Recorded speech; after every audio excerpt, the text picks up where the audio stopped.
চাঁদপুরে সুদের কারবারির দেয়া আগুনে গৃহবধূ দগ্ধ হয়ে মারা যাওয়ার পর ওই সুদের কারবারির বাড়ি আগুন দিয়ে পুড়িয়ে দিল জনতা।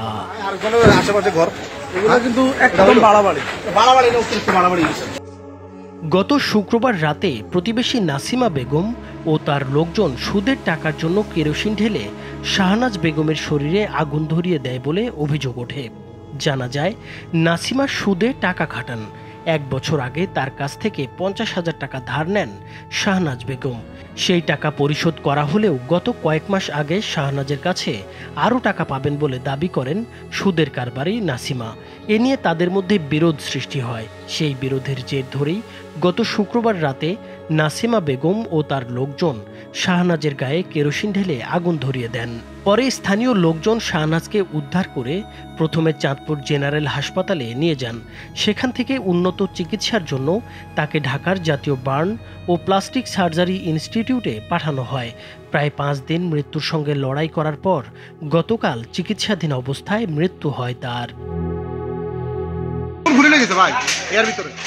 এ খবর এলাকায় পৌঁছালে বিক্ষুব্ধ জনতা সন্ধ্যার পর নাসিমা বেগমের বাড়িতে হামলা চালায়। লুটপাটের পর তার বাড়িতে আগুন ধরিয়ে দেওয়া হয়। খবর পেয়ে ফায়ার সার্ভিস ঘটনাস্থলে গিয়ে আগুন নিয়ন্ত্রণে আনে।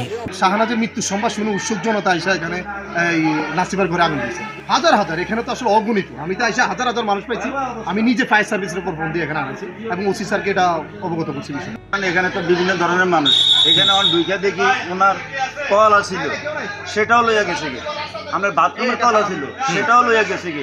এরপরে কেউ মনে করেন আপনার এই যে সাবান, হাঁস, মুরগি সব লইয়া গেছে। এ ঘটনার পর সেনাবাহিনী ও ফরিদগঞ্জ থানা পুলিশ ঘটনাস্থল পরিদর্শন করে। ফরিদগঞ্জ থানার ভারপ্রাপ্ত কর্মকর্তা জানিয়েছেন, পরিস্থিতি নিয়ন্ত্রণে আনতে এলাকায় অতিরিক্ত পুলিশ মোতায়েন করা হয়েছে। সংক্ষুব্ধ জনতা যারা এবং নাজমুলপুর এলাকার লোকজনেরা আগে থেকে খুব ছিল, সে এলাকার বিভিন্ন মানুষকে টাকা সুদে দিত, এ নিয়ে অনেক সংক্ষুব্ধ ছিল।